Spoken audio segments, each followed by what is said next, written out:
तो आप सभी का फिर से स्वागत है। आज की इस क्लास में हम पढ़ रहे हैं प्रथम वर्ष हिंदी भाषा। प्रथम वर्ष हिंदी भाषा का यूनिट 1 हम लोगों ने इससे पहले पढ़ा था पल्लवन के बारे में। पल्लवन में जितने भी प्रकार के प्रश्न पूछे जाते हैं वो सब हम पल्लवन में बता चुके हैं। यूनिट 1 से आपको पत्राचार का यह प्रश्न देखने को मिलेगा। इसमें आपको अपने प्रश्न पत्र में पत्राचार से कई प्रकार के प्रश्न देखने को मिलेंगे। जैसे कि यहाँ पे एक प्रश्न हम देखते हैं, पत्र लेखन का महत्व एवं उनकी उपयोगिता। यह प्रश्न भी पूछा जाता है। पत्र लेखन से क्या आशय है, पत्र लेखन का वर्गीकरण, या फिर पत्र लेखन कितने प्रकार के होते हैं, इन तरह के आपको प्रश्न देखने को मिलेंगे। ठीक है, आइए आगे बढ़ते हैं और इन प्रश्नों को समझने की कोशिश करते हैं। ठीक है,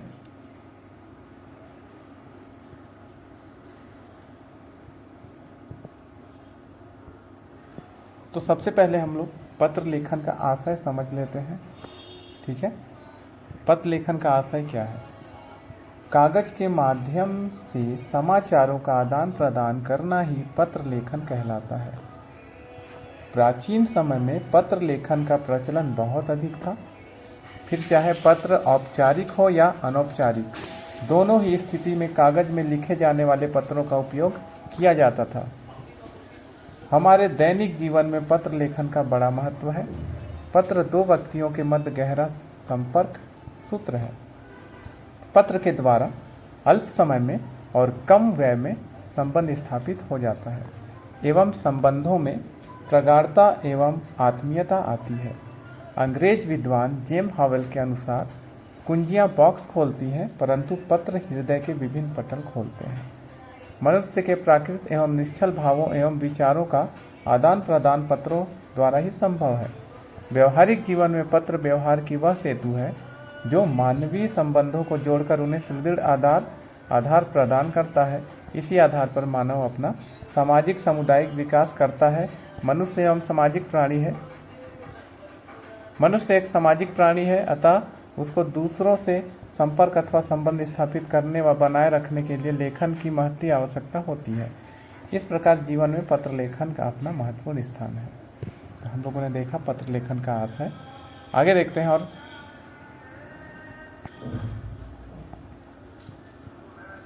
अब यहाँ पे हम जान लेते हैं पत्र लेखन का वर्गीकरण। आइए अब पत्र लेखन का वर्गीकरण करते हैं।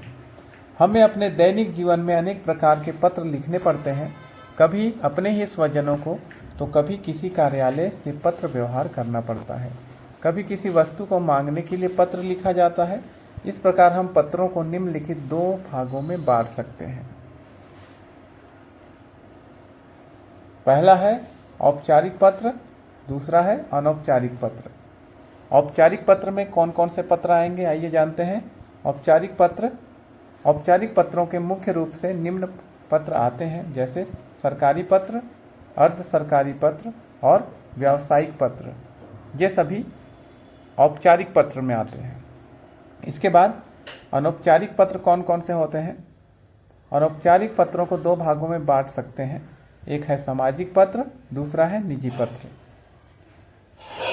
सामाजिक पत्र में निम्नलिखित पत्र आते हैं, जैसे विविध पत्र, बधाई पत्र, परिचय पत्र, आमंत्रण पत्र, शोक पत्र। यह सामाजिक पत्र था। और निजी पत्र में, निजी पत्र पूर्णतः व्यक्तिगत संबंधों पर आधारित होते हैं। ये पत्र प्रायः परिवार के अपने संबंधियों को लिखे जाते हैं।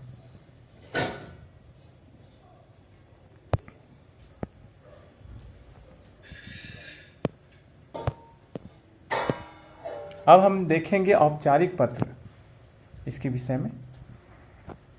ये पत्र अत्यंत संयमित, विधि संगत तथा स्पष्ट भाषा शैली में लिखे जाते हैं। ऐसे पत्र लेखन में निर्धारित औपचारिकताओं का निर्वाह आवश्यक होता है। इस प्रकार के पत्रों में तकनीकी शब्दावली और अभिव्यक्ति की शैली आदि की कुछ अपनी विशिष्टताएं होती हैं। औपचारिक पत्रों के अंतर्गत अधिकारियों के पत्र, व्यापारिक पत्र, व्यावसायिक संगठनों के पत्र, समाचार पत्रों को लिखे जाने वाले पत्र और अशासकीय एवं शासकीय अधिकारी को लिखे जाने वाले प्रार्थना पत्र आते हैं। इसी प्रकार अनौपचारिक पत्रों में हमारा अभिप्राय निजी एवं पारिवारिक पत्रों से है। इस प्रकार के पत्रों की भाषा और शैली खुली होती है और यह व्यक्ति पर निर्भर करती है।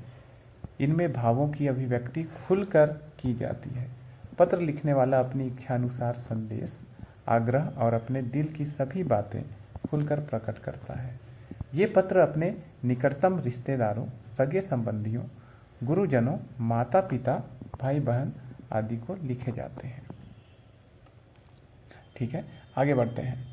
अब आ जाते हैं औपचारिक और अनौपचारिक पत्रों की लेखन प्रक्रिया में अंतर। ठीक है, औपचारिक तथा अनौपचारिक पत्रों की लेखन प्रक्रिया में अंतर। अनौपचारिक एवं औपचारिक पत्रों की लेखन प्रक्रिया में अंतर है। अनौपचारिक पत्रों में लेखन में प्रायः वार्तालाप और आत्मीय शैली की महत्वपूर्ण भूमिका होती है और पत्र लेखन घनिष्ठता, विश्वसनीयता, निकटता, प्रगाढ़ता आदि के भावों से ओतप्रोत होता है।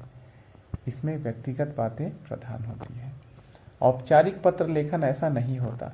ऐसे पत्रों को लिखने के कुछ निश्चित प्रतिमान होते हैं, जिनके अभाव में ये पत्र अस्वीकार भी हो सकते हैं। यही कारण है कि औपचारिक पत्रों का लेखन पर्याप्त समझबूझ के साथ उपयुक्त तरीके और भाषा शैली में किया जाता है। आगे बढ़ते हैं। अब देखिए आपको कौन कौन से प्रश्न और देखने को मिलेंगे। वो तो पिछले प्रश्न का विवरण था। यहाँ पे आगे आपको और इस तरह के प्रश्न देखने को मिलेंगे, जैसे पत्र लेखन की सामाजिक जीवन में क्या आवश्यकता है, विवेचना कीजिए। या फिर पत्र लेखन कला है, इसमें किन किन बातों का महत्व है, समझाइए। पत्र लेखन के क्या महत्व है, अच्छे पत्र लेखन में किन किन विशेषताओं का होना आवश्यक है। पत्र लेखन की आवश्यकता एवं महत्व पर प्रकाश डालिए। अच्छे पत्र की विशेषताएं बताइए। तो इस तरह के प्रश्नों का आप उत्तर कैसे लिखेंगे। सबसे पहले हम लोग पत्र लेखन की आवश्यकता एवं महत्व को समझ लेते हैं।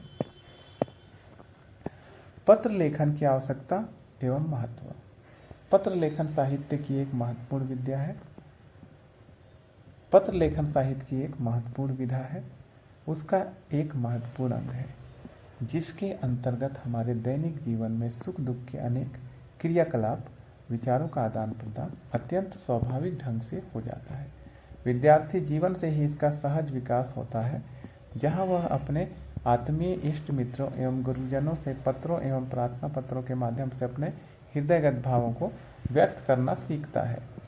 पत्र लेखन का कार्य अत्यंत प्रभावशील होता है, क्योंकि इस साधन के द्वारा अनेक लोगों से संपर्क स्थापित करने में सुविधा रहती है।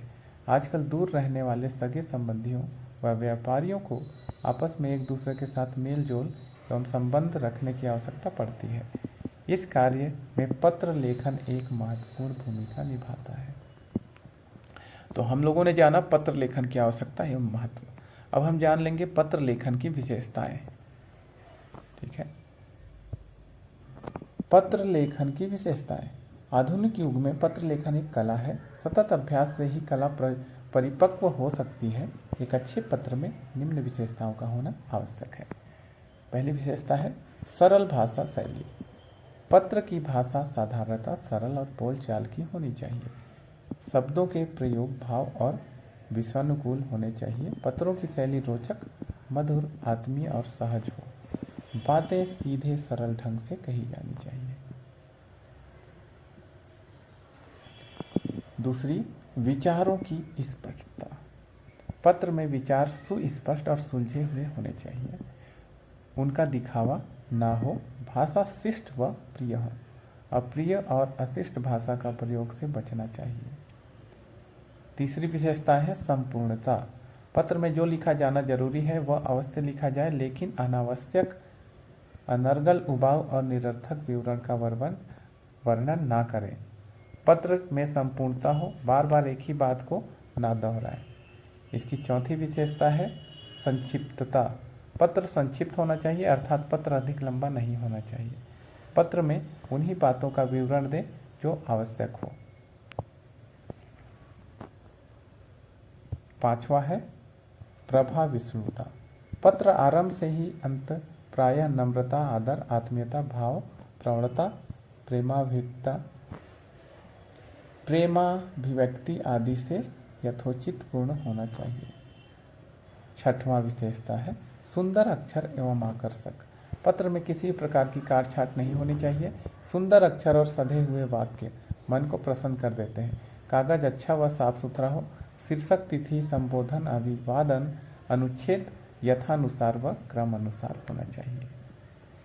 अब हम जान लेते हैं पत्र लेखन के प्रकार। ठीक है, ये भी पूछा गया था। पत्र लेखन के कितने प्रकार होते हैं?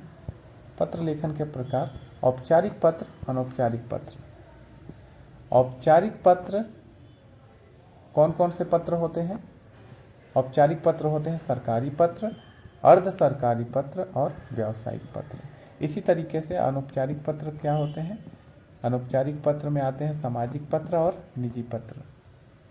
सामाजिक पत्र मतलब जैसे विविध पत्र, बधाई पत्र, परिचय पत्र, आमंत्रण पत्र और शोक पत्र इत्यादि। और निजी पत्र पूर्णतः व्यक्तिगत संबंधों पर आधारित होते हैं। ये पत्र प्रायः परिवार के अपने संबंधियों को लिखे जाते हैं। ठीक है, तो इस तरह से यह प्रश्न भी आपका हो गया कंप्लीट। हम लोग पढ़ रहे थे कौन सा प्रश्न? पत्र लेखन की सामाजिक जीवन में क्या आवश्यकता होती है। ठीक है, या फिर पत्र लेखन की आवश्यकता एवं महत्व पर प्रकाश डालिए, या फिर अच्छे पत्र की विशेषताएं बताइए। चलिए अब आगे बढ़ते हैं। अब हम पढ़ेंगे सरकारी पत्र लेखन में किन किन नियमों का पालन अनिवार्य होता है। स्पष्ट कीजिए, सरकारी पत्र लेखन में किन किन नियमों का पालन अनिवार्य होता है, स्पष्ट कीजिए। या फिर शासकीय पत्र की प्रमुख विशेषताएं लिखिए। चलिए जान लेते हैं। सरकारी पत्र लेखन के निम्नलिखित नियमों का पालन आवश्यक होता है। पहला, शासकीय पत्र में सबसे ऊपर दाईं ओर संबंधित कार्यालय, संस्था या सरकार का नाम अंकित होता है, जैसे भारत सरकार, गृह मंत्रालय आदि। दूसरी विशेषता है उसके नीचे कार्यालय से पत्र भेजने की तिथि और रजिस्टर में अंकित जावक संख्या का उल्लेख रहता है। तीसरा नियम क्या है? तत्पश्चात पत्र के बाईं ओर पहले प्रेषक का पद, नाम तथा पता लिखा रहता है। उसके नीचे बाईं ओर ही पत्र प्राप्तकर्ता का नाम, पद तथा पता लिखा जाता है।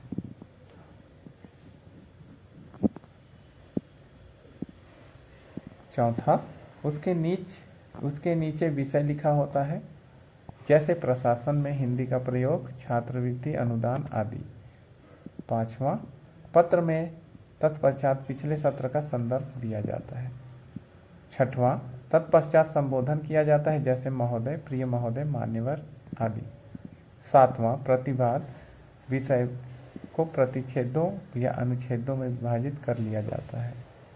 आठवां, शासकीय पत्र में वरिष्ठ अधिकारी के आदेश का पूर्णतः समावेश होना चाहिए। नौवां, शासकीय पत्र सदैव अन्य पुरुष या प्रथम पुरुष में लिखा जाता है। यह पत्र पूर्ण रूप से औपचारिक होता है। 10वां, पत्र की भाषा सरल, शिष्ट और संयत होती है।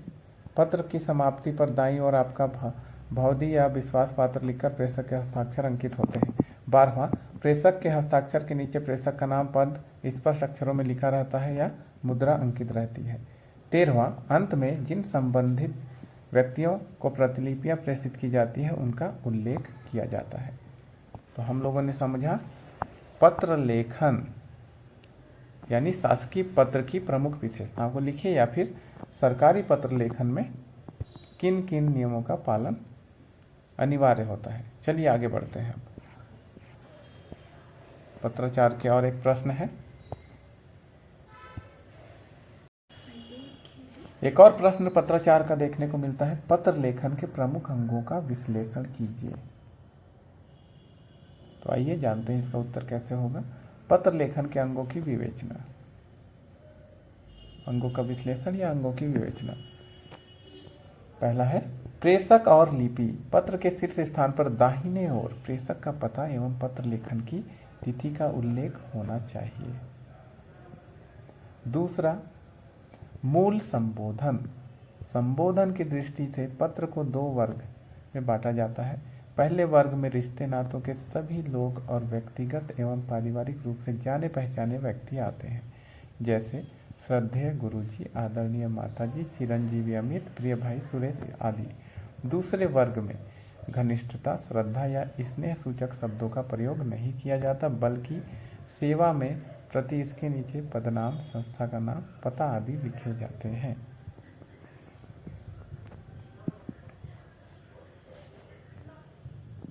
तीसरा, अभिवादन या शिष्टाचार। संबोधन की पंक्ति के अंतिम वर्ण के नीचे नई पंक्ति प्रारंभ करके अभिवादन या शिष्टाचार सूचक शब्द लिखे जाते हैं, जैसे प्रणाम, नमस्ते, नमस्कार, जय हिंद, शुभाशीष, प्रसन्न रहो आदि।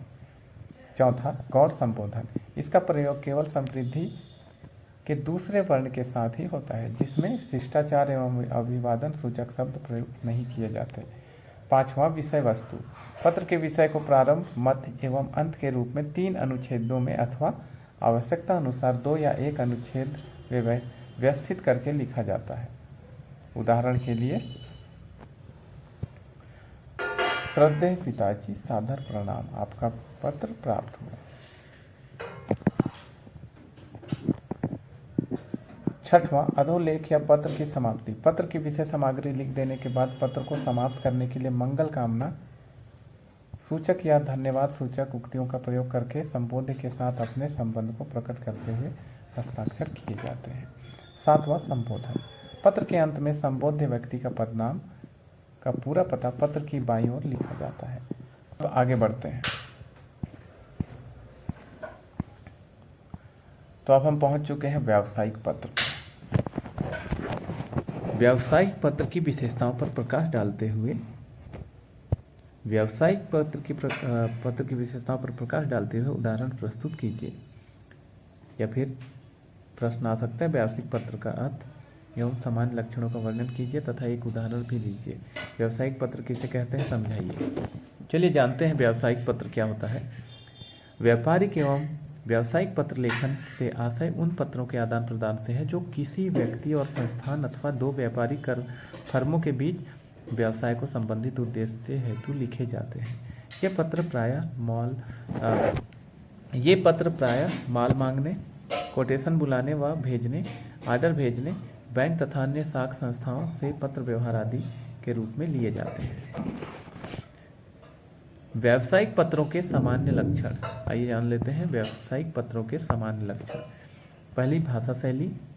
इन पत्रों की भाषा एक निश्चित रूप होता है।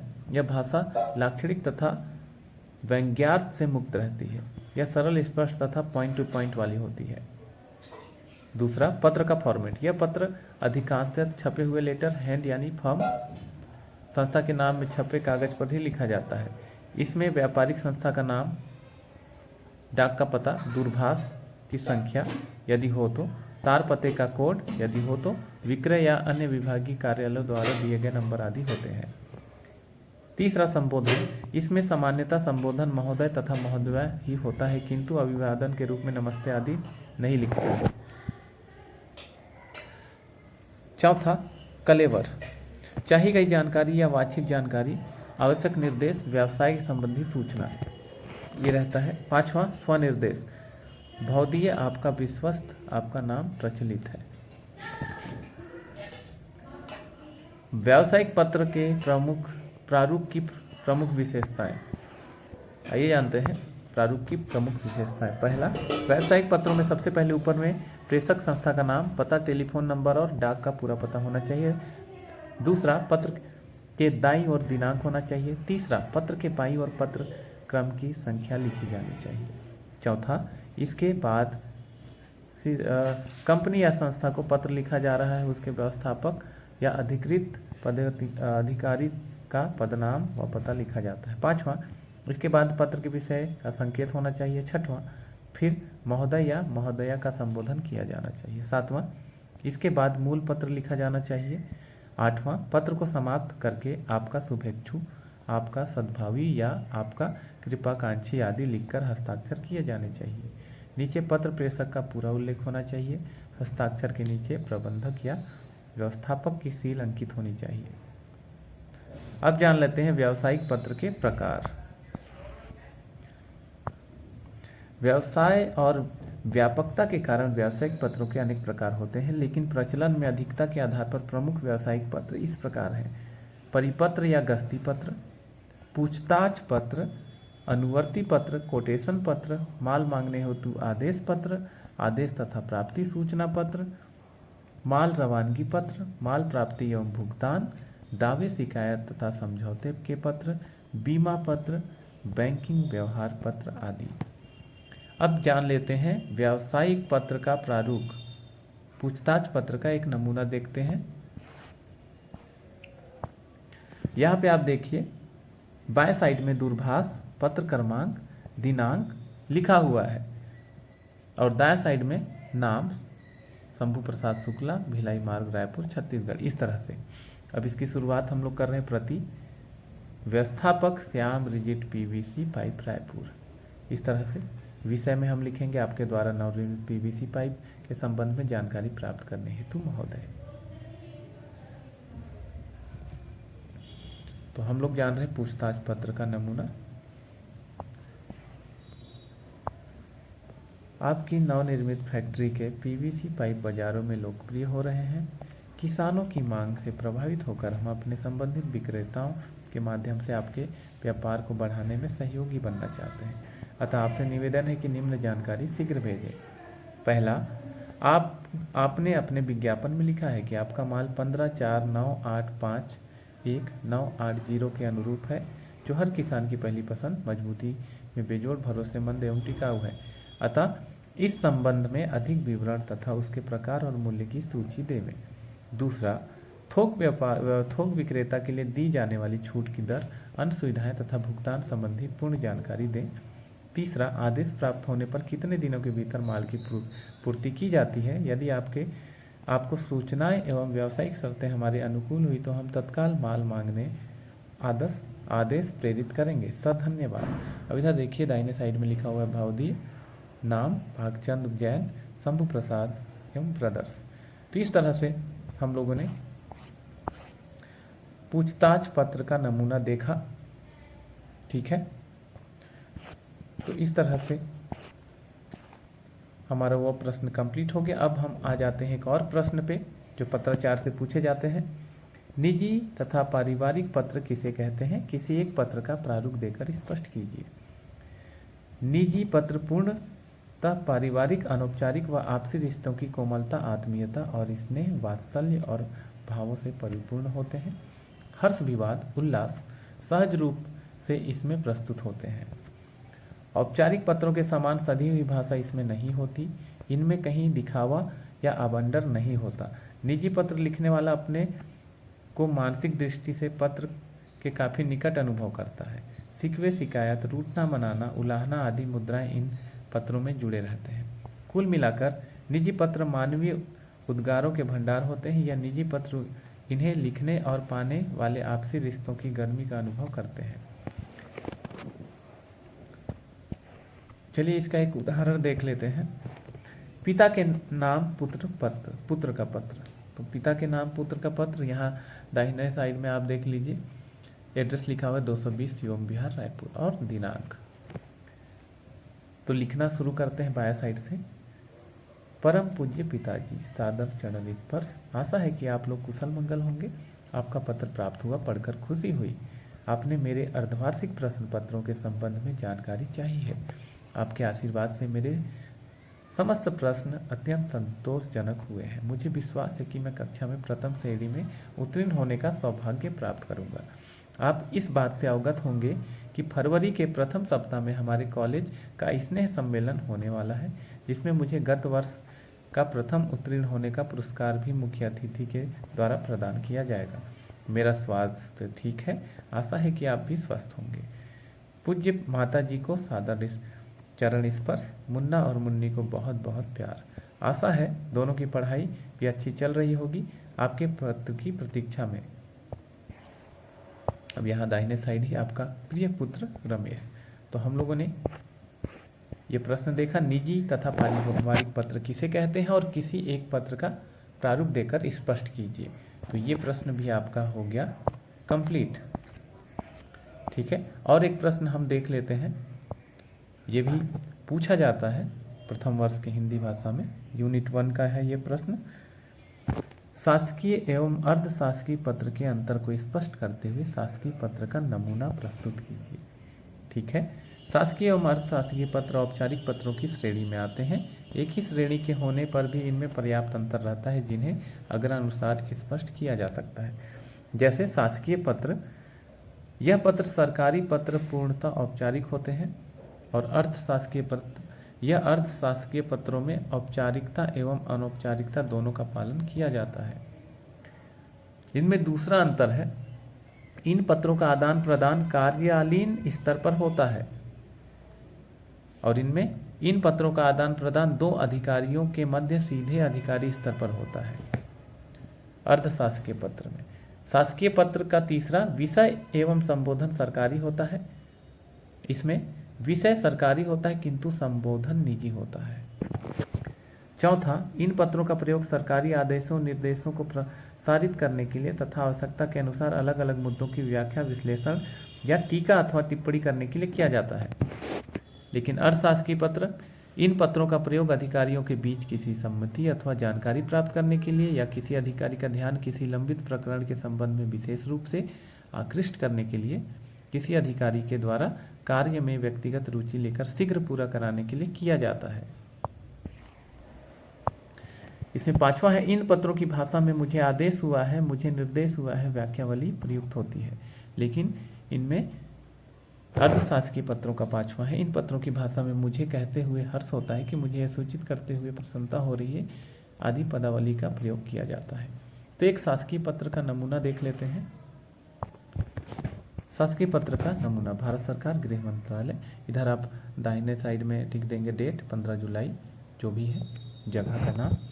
अब बाएं साइड से पत्र संख्या क्रमांक लिखकर प्रेषक, यहाँ पे आईएएस उप सचिव भारत सरकार। इसके बाद लिखेंगे सेवा में मुख्य सचिव छत्तीसगढ़ रायपुर। अब विषय लिखेंगे रायपुर में हुए उपद्रव में के सूचनार्थ बावत।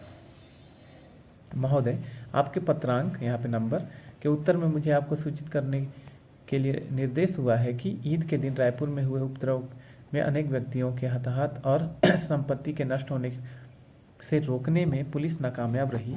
भारत सरकार ने इन मामलों को बड़ी गंभीरता से लिया है। आशंका है कि पीड़ितों की प्रतिक्रिया स्वरूप कहीं शांति व्यवस्था को भंग न हो जाए। अतः गृह मंत्रालय द्वारा स्थानीय पुलिस की सहायता के लिए आपके अनुरोध को स्वीकार करते हुए सीआरपीएफ की 5 प्लाटूनों को तुरंत रायपुर भेजा जा रहा है। आशा है कि सभी नाजुक और संवेदनशील स्थानों पर पुलिस तथा सीआरपीएफ के जवान को तैनात कर दिया जाएगा और सांप्रदायिक वैमनस्य को बढ़ने से तुरंत रोक दिया जाएगा। इस संबंध में जो भी सहायता छत्तीसगढ़ सरकार चाहेगी, भारत सरकार उपलब्ध कराने के लिए तैयार रहेगी। गृह मंत्रालय को सभी स्थितियों में सूचना समय समय पर दी जाती रहे। प्रतिलिपि, एक प्रतिलिपि कहाँ भेजा गया है? महामहिम राज्यपाल राजभवन छत्तीसगढ़ रायपुर। दूसरा, मुख्यमंत्री छत्तीसगढ़ शासन रायपुर। यहाँ पे भौदी लिखेंगे उप सचिव। तो इस तरह से यह प्रश्न भी हमने देख लिया, एक नमूना समझ लिया और शासकीय और अर्थशासकीय पत्रों में अंतर समझ लिया। अब आइए आगे बढ़ते हैं। एक और प्रश्न पत्राचार में, मासिक शुल्क में छूट पाने के लिए प्राचार्य को आवेदन पत्र लिखिए। इसका उत्तर है सेवा में प्राचार्य, शासकीय कला एवं विज्ञान महाविद्यालय दुर्ग, यहाँ पे कॉलेज का नाम। विषय मासिक शुल्क में छूट पाने हेतु आवेदन। मान्यवर, सविनय निवेदन है कि मैं बीए प्रथम वर्ष का एक निर्धन छात्र हूं और अपनी पढ़ाई के लिए मासिक शुल्क दे सकने की स्थिति में नहीं हूं। मेरे पिताजी की मासिक आय 1500 रुपये प्रति माह है और इसी आय में उन्हें 5 व्यक्तियों के परिवार का खर्च चलाना पड़ता है। ऐसी तंगी में मेरी पढ़ाई का खर्च उठाना उनके लिए संभव नहीं हो पा रहा है। इसके बाद, मैंने इसी आर्थिक तंगी में बड़े परिश्रम से पढ़ाई करके सन की उच्चतर माध्यमिक परीक्षा 68% अंक में प्राप्त की। यदि मुझे निःशुल्क पढ़ने की सुविधा प्राप्त हो तो मैं बीए में काफ़ी अच्छे अंक प्राप्त करके अपना जीवन सुधार सकता हूँ। अतः आपसे प्रार्थना है कि मुझे इस कॉलेज में निःशुल्क अध्ययन करने की अनुमति प्रदान करें। मैं आपकी इस कृपा के लिए सदा ऋणी रहूँगा। अब यहाँ पे दाहिने साइड आपको लिख लेना है आपका आज्ञाकारी शिष्य अनिल कुमार। नोट, उपयुक्त आवेदन पत्र औपचारिक पत्र अनाधिकारित का एक नमूना उदाहरण भी है, याद रखेंगे। और एक पत्र देख लेते हैं। थानेदार को पत्र लिखकर मोहल्ले में होने वाली चोरियों के प्रति सतर्कता बरतने का आग्रह कीजिए। कैसे लिखेंगे आइए जानते हैं। प्रति पुलिस निरीक्षक मोआ थाना रायपुर छत्तीसगढ़, विषय चोरी पर नियंत्रण करने बाबत। महोदय, सविनय निवेदन है कि मैं आदर्श नगर मोआ का निवासी हूँ। हमारे मोहल्ले में चोरी की घटनाएं दिन प्रतिदिन बढ़ती जा रही है। चोर दिन दहाड़े घरों में घुसकर नकदी, जेवर एवं कीमती सामान ले जा रहे हैं, जिससे मोहल्ले वासियों का जीना दूभर हो गया है एवं मोहल्ले में भय का वातावरण है। अतः आपसे निवेदन है कि चोरी की घटना को रोकने हेतु रात्रिकालीन गश्त बढ़ाने का, चोरी और चोरों को पकड़ने के लिए कड़ा कदम उठाने का कष्ट करें। धन्यवाद। प्रार्थी अनिल वर्मा, आदर्श नगर मोआ रायपुर। आप बाय साइड में दिनांक डाल देंगे। ठीक है, एक और प्रश्न देखते हैं। नगर के स्वास्थ्य अधिकारी को पत्र लिखिए जिसमें आपके मोहल्ले की सफाई के लिए अनुरोध हो, या फिर मोहल्ले की सफाई व्यवस्था सुधारने के लिए पार्षद को पत्र लिखिए। इसे कैसे लिखेंगे आप आइए जानते हैं। यहाँ पे लिखेंगे प्रति महोदय, पार्षद महोदय, पुरानी बस्ती रायपुर। दाहिने साइड में दिनांक डाल दीजिएगा।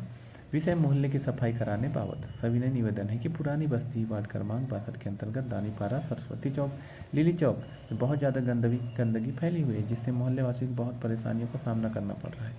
गंदगी की वजह से चलना मुश्किल हो गया है एवं बीमारियों का खतरा बना हुआ है। अतः आपसे निवेदन है कि अतिशीघ्र सफाई व्यवस्था को ठीक कराने की कष्ट करें। धन्यवाद। इधर दिनांक डाल दीजिएगा। बाय साइड बहुदी आशीष दानी, पुरानी बस्ती। एक और प्रश्न आपको देखने को मिलेगा इसी तरह से। अपने महाविद्यालय में वार्षिक समारोह में मुख्य अतिथि को आमंत्रित करने होते हुए एक आमंत्रण पत्र का प्रारूप बनाइए। आइए जानते हैं कैसे बनाएंगे आप। प्रति माननीय उच्च शिक्षा मंत्री, छत्तीसगढ़ शासन, महानदी भवन, नया रायपुर, छत्तीसगढ़। दाहिने साइड दिनांक डाल दीजिए। विषय शासकीय महाविद्यालय में मुख्य अतिथि बुलाने बाबत। महोदय, शासकीय महाविद्यालय में विगत वर्षों की भांति इस वर्ष भी वार्षिक उत्सव समारोह का आयोजन किया जा रहा है, जिसमें आपको मुख्य अतिथि के रूप में आमंत्रित करने की अनुशंसा है। वार्षिक उत्सव कार्यक्रम दिनांक 24/1/2000 को है, अतः कृपया उक्त दिवस में उपस्थित रहने हेतु अपनी स्वीकृति भेजकर हमें अनुग्रहित करें। धन्यवाद। यहाँ पे आप बहुदी में नाम लिख देंगे। कखग प्राचार्य, शासकीय महाविद्यालय जहाँ का है। ठीक है, तो इस तरह से प्रश्न भी खत्म। एक और प्रश्न देखते हैं। आपकी शादी है, इस शादी में अपने मित्र के सम्मिलित रहने हेतु एक पत्र लिखिए, या फिर एक अच्छे पत्र की विशेषताएं लिखिए। अपने विवाह में मित्र को आमंत्रित करने के लिए पत्र लिखिए। तो एक अच्छे पत्र की विशेषता के लिए हमने पिछले चैप्टर में बात कर लिया है, आप देखकर समझ जाएं। अच्छे पत्र की विशेषताओं को हमने बताया हुआ है। तो यहाँ पे हम शादी में सम्मिलित होने हेतु पत्र को लिखेंगे। चलिए शुरू करते हैं। प्रिय मित्र प्रवीण, नमस्कार। यहाँ पे आप दाएं साइड में एड्रेस लिख दें, संजय नगर, डोंडी लोहरा, और दिनांक डाल दें। नमस्कार, तुम्हारा पत्र दिनांक 20/3/2000 को प्राप्त हुआ। यह जानकर प्रसन्नता हुई कि तुम्हारा प्रमोशन हो गया है। तुम्हें भी जानकर खुशी होगी कि मेरा विवाह तय हो चुका है। अगले महीने की 15 तारीख को बारात दुर्ग नगर जाएगी। इस अवसर पर तुम्हारी उपस्थिति से मुझे हार्दिक प्रसन्नता होगी। अतएव पत्र पाकर आने की तैयारी करो, किसी प्रकार का बहाना नहीं चलेगा। तुम्हारे आगमन की प्रतीक्षा में, तुम्हारा अभिन्न मित्र हर्षराज। ठीक है, इसी तरह से एक और प्रश्न आइए पढ़ते हैं। उच्च शिक्षा विभाग द्वारा 5 विषयों में सहायक प्रधान अध्यापक की नियुक्ति आदेश बनाइए। ये प्रश्न भी आ जाता है कभी कभी। कैसे बनाएंगे आप आदेश क्रमांक डालेंगे। सहायक प्रधान अध्यापक, उच्च शिक्षा विभाग रायपुर। नियुक्ति क्रमांक डालेंगे, नियुक्ति है 19/20 का। दाहिने साइड दिनांक। इस कार्यालय में ज्ञापन क्रमांक 233/30 शिक्षा विभाग 2019-20 रायपुर दिनांक 9/5/2019 के अंतर्गत उस शिक्षा विभाग रायपुर द्वारा आवेदकों की सूची के आधार पर वरिष्ठता क्रम के अनुसार सहायक प्राध्यापकों की नियुक्ति 18,500 से 19,000 एवं शासन द्वारा समय समय पर स्वीकृत महंगाई भत्तों के व अन्य स्वीकृत किए जाएंगे। पद स्थापना की सूची कैसे बनाएंगे आप। पहला है श्रीमती उषा वर्मा, पिछड़ा वर्ग 22/5/78, शासकीय महाविद्यालय पाटन, अंग्रेजी। ठीक है, इसी तरीके से श्री रमेश वर्मा, सामान्य 21/10/77, शासकीय महाविद्यालय भाटागांव, गणित। श्री लोकेंद्र वर्मा, पिछड़ा वर्ग 15/10/75, शासकीय महाविद्यालय जसपुर, जीव विज्ञान। श्रीमती रामेश्वरी बंछोर, पिछड़ा वर्ग 25/11/74, शासकीय महाविद्यालय छुई खदान। राजनीति, श्री सतीश यादव, पिछड़ा वर्ग 13/10/74, शासकीय महाविद्यालय बलौद। भूगोल, समस्त अभ्यर्थी दिनांक 20/12/2019 तक पदांकित महाविद्यालय में जाकर पदभार ग्रहण कर लें। पहला, सचिव छत्तीसगढ़ शासन उच्च शिक्षा विभाग को सादर सूचनार्थ प्रेषित। संचालक लोक शिक्षण संचालनालय रायपुर को सादर सूचनार्थ। तीसरा, पंडित रविशंकर शुक्ल विश्वविद्यालय रायपुर को प्रेषित। चौथा, दुर्ग विश्वविद्यालय को सूचनार्थ प्रेषित। उच्च शिक्षा विभाग रायपुर। तो इस तरह से यह प्रश्न भी हुआ कंप्लीट। अब आप एक प्रश्न और देखिए, प्रधान अध्यापक पद हेतु आवेदन पत्र लिखिए। उत्तर कैसे लिखेंगे आप? सेवा में प्राचार्य महोदय, शासकीय डूबा महिला स्नातकोत्तर विद्यालय रायपुर, ये एड्रेस है, कॉलेज का शॉर्ट नाम है। विषय प्रधान अध्यापक पद हेतु आवेदन पत्र, आप कुछ भी कॉलेज का नाम लिख सकते हैं। महोदय, 7 जून के दैनिक नवभारत टाइम्स में प्रकाशित आपके विज्ञापन के उत्तर में वाणिज्य प्रधानाध्यापक रिक्त स्थान के लिए मैं अपनी सेवाएं प्रस्तुत करना चाहता हूं। अपनी योग्यताओं आदि का विस्तृत विवरण नीचे दे रहा हूं। शैक्षणिक योग्यता M.Com काराधन प्रथम श्रेणी पंडित रविशंकर शुक्ल विश्वविद्यालय। MA अर्थशास्त्र प्रथम श्रेणी पंडित रविशंकर शुक्ल विश्वविद्यालय।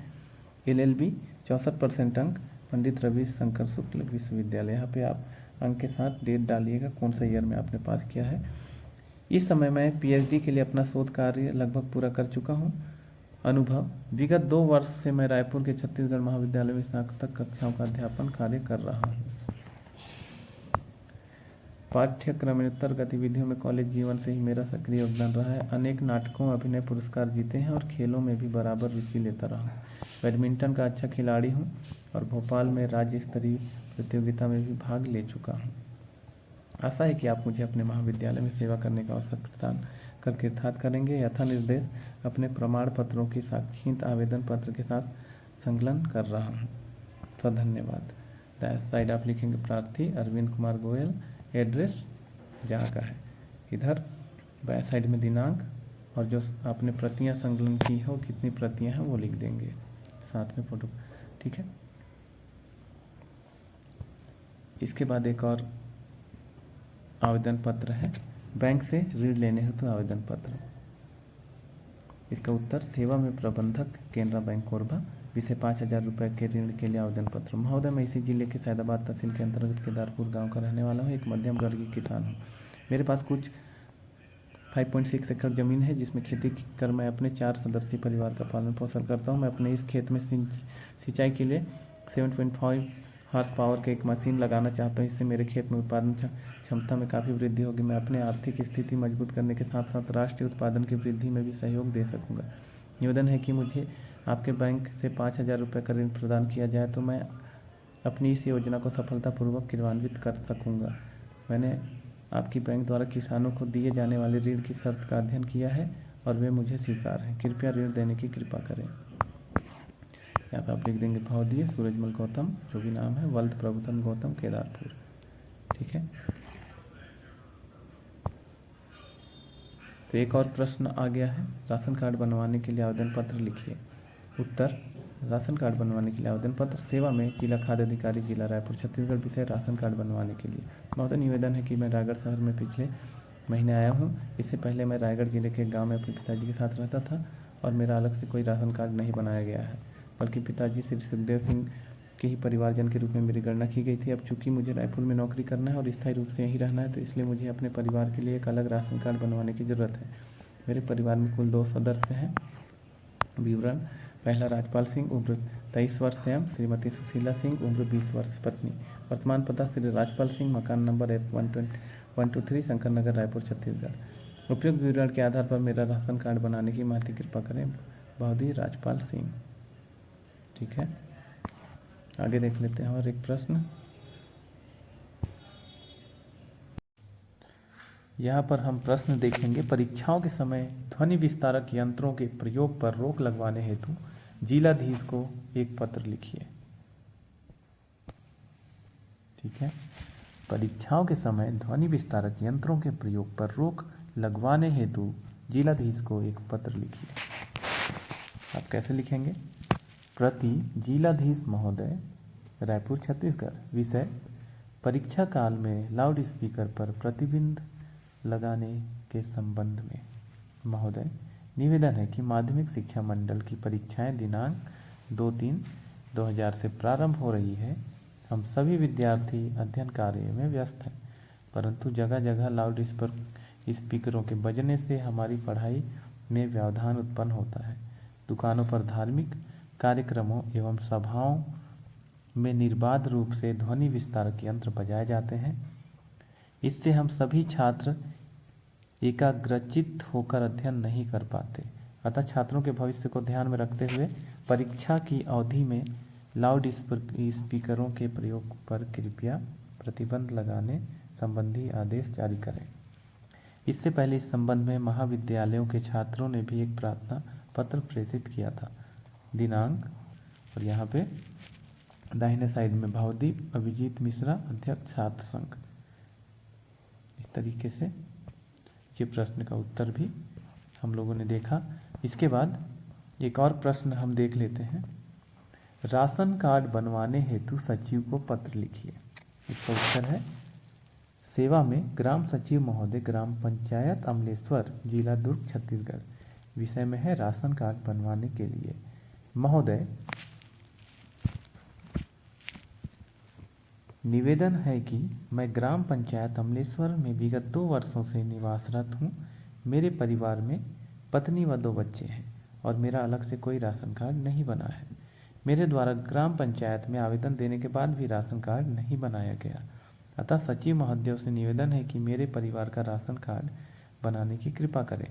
परिवार के सदस्य: पहला रामलाल, उम्र 45 वर्ष, स्वयं। दूसरा श्रीमती रेखा, उम्र 35 वर्ष, पत्नी। तीसरा कुमारी बबीता, उम्र 10 वर्ष, पुत्री। चौथा गोपाल, उम्र 6 वर्ष, पुत्र। इस तरह से राशन कार्ड बनवाने हेतु सचिव को पत्र लिख सकते हैं। यहाँ पे राइट साइड में भावदी रामलाल यादव और यहाँ पे दिनांक डाल देंगे। चलिए आगे और एक प्रश्न देखते हैं। ये प्रश्न भी अधिकतर पूछा जाता है। प्रश्न है, निमंत्रण पत्र से क्या अभिप्राय है? निमंत्रण पत्रों की आवश्यकता एवं महत्व बताइए। इसका उत्तर लिखेंगे। निमंत्रण पत्र का अभिप्राय: प्रत्येक व्यक्ति के जीवन में खुशियाँ, मौज मस्ती बाहर आती है, अतः वह खुशियों में अपने रिश्तेदारों, समाज बंधुओं, मित्रों, अड़ोस पड़ोस के निवासी आदि को सम्मिलित करता है। उस खुशी के अवसर पर वह विविध प्रकार के मांगलिक आयोजन करता है। इस मांगलिक आयोजन में समस्त संबंधी परिचित बड़े आनंद के साथ सम्मिलित होते हैं। किसी भी मांगलिक आयोजन में अतिथियों के आमंत्रित करने के लिए जो संदेशा लिखित रूप में दिया जाता है उसे निमंत्रण पत्र कहते हैं। लिखित आमंत्रण पत्र निमंत्रण पत्र कहलाता है। इस आमंत्रण में होने वाले आयोजन की विस्तृत जानकारी रहती है और विभिन्न व्यक्तियों की ससम्मान उस कार्यक्रम में सम्मिलित होने अथवा स्वल्पाहार भोजन आदि करने के लिए आमंत्रित किया जाता है तथा आमंत्रितों से यह अपेक्षा की जाती है कि वह शुभ कार्य में पधार कर शुभाशीष से अपेक्षितों को आशीर्वाद दें अथवा विविध शुभ कार्य में शामिल होने हेतु अतिथियों को शुभाकांक्षाओं की कामना से दिया जाने वाला लिखित आमंत्रण निमंत्रण पत्र कहलाता है। इसी तरीके से हम लोगों ने जाना निमंत्रण पत्र से क्या अभिप्राय है। आगे कुछ प्रश्न देखते हैं।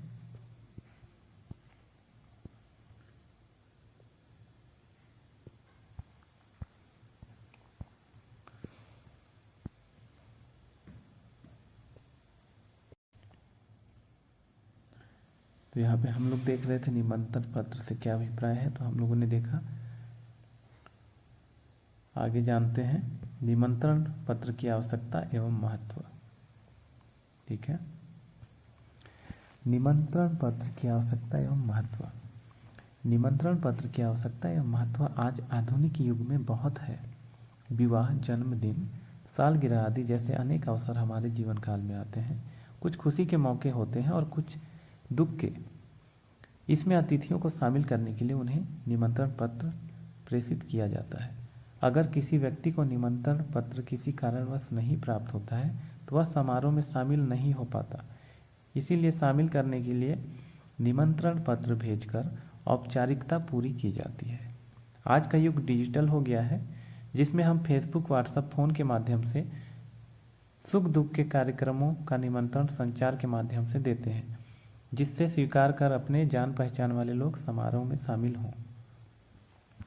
उदाहरण, इसका एक उदाहरण देख लेते हैं।